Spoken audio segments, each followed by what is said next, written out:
November ಕ್ರಾಂತಿ ಆಯಿತು, December ಕ್ರಾಂತಿ ಆಯಿತು, ಜನವರಿಯಲ್ಲೂ ಕೂಡ ಕ್ರಾಂತಿ ಆಗುತ್ತೆ, ಸಂಕ್ರಾಂತಿ ನಂತರ ಅಂತ ಹೇಳ್ತಿದ್ರು.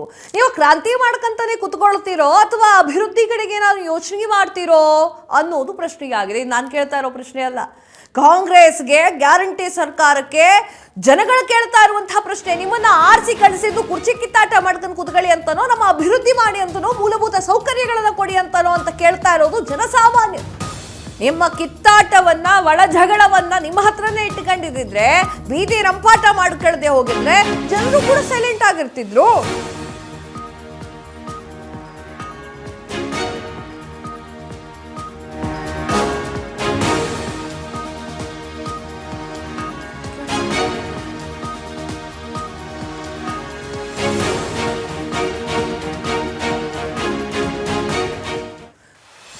ನನ್ನ ಮತ್ತು ಸಿಎಂ ನಡುವೆ ಮಾತುಕತೆ ಆಗಿದೆ ಎಂದಿರುವಂತಹ ಡಿಕೆ ಶಿವಕುಮಾರ್. ಡಿಸಿಎಂ ಮಾತಿಗೆ ಫುಲ್ ಗರಂ ಹಾಕಿರುವಂತಹ ಸಿಎಂ ಸಿದ್ದರಾಮಯ್ಯ. ಡಿಕೆ ಶಿವಕುಮಾರ್ ಅವರ ಹೇಳಿದ್ರೆ ಅವರನ್ನೇ ಹೋಗಿ ಕೇಳಿಕೊಳ್ಳಿ, ಹೈಕಮಾಂಡ್ ಕರೆದರಷ್ಟೇ ನಾನು ದೆಹಲಿಗೆ ಹೋಗ್ತೇನೆ. ಮಾತುಕತೆ ವಿಚಾರ ಕೇಳುತ್ತಾ ಇದ್ದಂತೆ ಗರಂ ಆಗಿರುವಂತಹ ಸಿದ್ದರಾಮಯ್ಯ. ಈ ಕತೆ ಎಲ್ಲಿಂದ ಶುರುವಾಗುತ್ತೆ ಗೊತ್ತಾ? ಯತೀಂದ್ರ ಸಿದ್ದರಾಮಯ್ಯ ಅವರು ಒಂದು ಹೇಳಿಕೆಯನ್ನು ಕೊಡ್ತಾರೆ. ಮಾಧ್ಯಮದವರು ಕ್ರಾಂತಿ ಮಾಡ್ತಾ ಇದ್ದಾರೆ, ನಮ್ದೇನೂ ಇಲ್ಲ, ನಮ್ದು ಕ್ಲಿಯರ್ ಕಟ್ ಆಗಿದೆ ವಿಚಾರ. ಏನು ಅಂತಂದ್ರೆ, ಸಿಎಂ ಸ್ಥಾನದಲ್ಲಿ ನಿಂತ್ಕೊಂಡಿದ್ದಂಥ ಸಿದ್ದರಾಮಯ್ಯ ಅವರೇ 5 ವರ್ಷಗಳ ಕಾಲ ಪರಿಪೂರ್ಣ ಮುಖ್ಯಮಂತ್ರಿ ಅಂತ ಆಗ್ತಾರೆ. ಯಾವುದೇ ಮಾತುಕತೆಗಳಾಗಿಲ್ಲ, ಹೈಕಮಾಂಡ್ ಯಾವುದೇ ಭರವಸೆಯನ್ನು ಕೊಟ್ಟಿಲ್ಲ, ಯಾವುದೇ ಕುರ್ಚಿ ಶೇರಿಂಗ್ ಆಗುತ್ತೆ ಎನ್ನುವಂತಹ ನಿರೀಕ್ಷೆಗಳೇ ಇಲ್ಲ ಎನ್ನುವಂತಹ ಮಾತನ್ನ ಯತೀಂದ್ರ ಸಿದ್ದರಾಮಯ್ಯ ಅವರು ಹೇಳುತ್ತಾರೆ.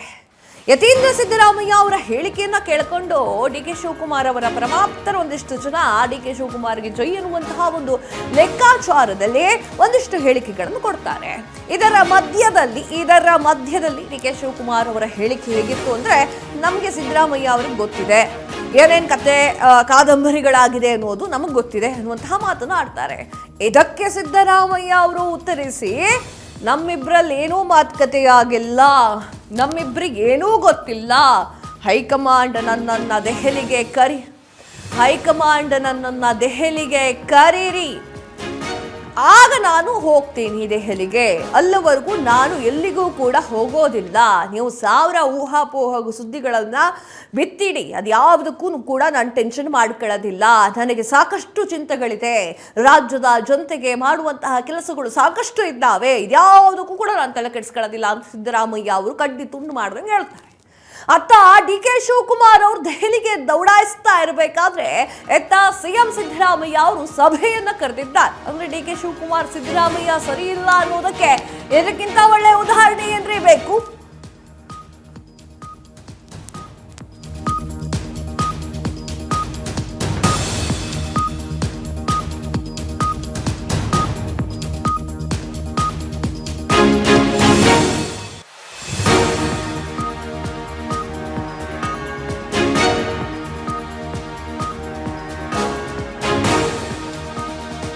ಡಿಕೆ ಶಿವಕುಮಾರ್ ದೆಹಲಿಗೆ ದೌಡಾಯಿಸ್ತಾ ಇದ್ದಂಗೆ ಇತ್ತ ಸಿಎಂ ಸಿದ್ದರಾಮಯ್ಯ ಸಭೆ ಕರೆದಿದ್ದಾರೆ. 10 ಇಲಾಖೆಗಳ ಜೊತೆಗೆ ಬಜೆಟ್ ಪೂರ್ವಭಾವಿ ಸಭೆ, ಶಕ್ತಿ ಭವನದಲ್ಲಿ ನಡೆದಂತಹ ಪೂರ್ವಭಾವಿ ಸಭೆ.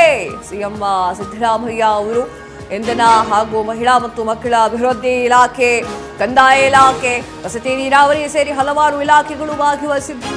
ಇಲಾಖೆ ಸಚಿವರು, ನಿಗಮ ಮಂಡಳಿಯ ಅಧ್ಯಕ್ಷರು ಭಾಗವಹಿಸಿದ್ರು.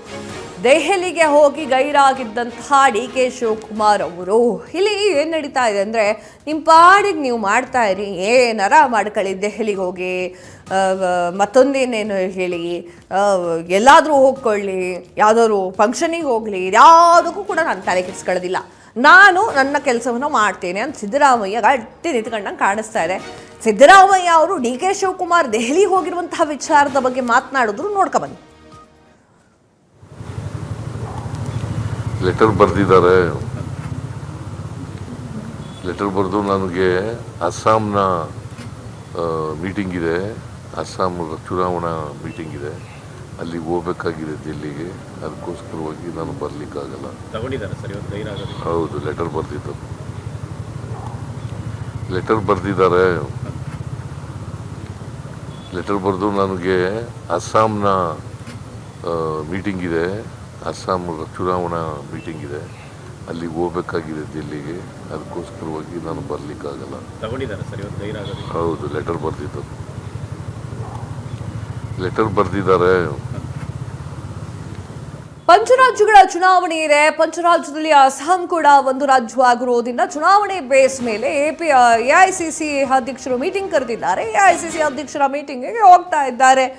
ಲೆಟರ್ ಬರೆದಿಟ್ಟು ಹೋಗಿದ್ದಾರೆ. ನಾನು ಯಾವುದೇ ಪೂರ್ವಭಾವಿ ಸಭೆಗೆ ಬರೋದಿಲ್ಲ ಅಂತ ಹೇಳಿ ಸಿದ್ದರಾಮಯ್ಯ ಅವರೇ ಬರೀ ಆ ಸಭೆಯ ಬಗ್ಗೆಯೋ ಅಥವಾ ಚುನಾವಣೆಯ ಬಗ್ಗೆಯೋ ಮಾತನಾಡ್ಕೊಂಡು ಡಿ ಕೆ ಶಿವಕುಮಾರ್ ಅಂತೂ ಬರೋದಿಲ್ಲ. ಅಧಿಕಾರ ಹಂಚಿಕೆಯ ಆಸೆಯನ್ನ ವಹಿಸ್ಕೊಂಡಿರುವಂಥದ ಆ ಒಂದು ಬೆನ್ನಿಗೆ ಏರಿದ್ದಂತಹ ಡಿ ಕೆ ಶಿವಕುಮಾರ್ ಅವರು ಕುರ್ಚಿ ಆಸೆಯನ್ನ ಬಿಟ್ಟಿಲ್ಲ. ಕುರ್ಚಿ ಆಸೆಯ ಬಗ್ಗೆ ಪ್ರಶ್ನೆಯನ್ನೇ ಮಾಡದೆ ಡಿ ಕೆ ಶಿವಕುಮಾರ್ ಹಿಂದಿರುಗ್ತಾರೆ ಅನ್ನೋದನ್ನು ನಾವು ನಂಬಲ್ಲ, ನೀವು ನಂಬಲ್ಲ, ರಾಜ್ಯದ ಜನತೆಯೂ ಕೂಡ ನಂಬೋದಿಲ್ಲ. ಎಲ್ಲೋ ಒಂದ್ ಕಡೆ ಡಿ ಕೆ ಶಿವಕುಮಾರ್ ಅವರು ಎರಡೂ ಕೆಲಸ ಆಯಿತು, ಒಂದೇ ಕಲ್ಲಲ್ಲಿ ಎರಡೆರಡು ಹಕ್ಕಿ ಹೊಡೆದಂಗಾಯ್ತು. ಅಸ್ಸಾಂದ ಒಂದು ಚುನಾವಣೆಯ ವಿಚಾರವೂ ಕೂಡ ಮಾತನಾಡ್ದಂಗಾಯ್ತು, ಮೀಟಿಂಗ್ ಮಾಡ್ದಂಗಾಯ್ತು. ಹಾಗೆ ಇಲ್ಲೂ ಕೂಡ ಇತ್ಯರ್ಥ ಮಾಡ್ಕೊಳ್ಳಿ.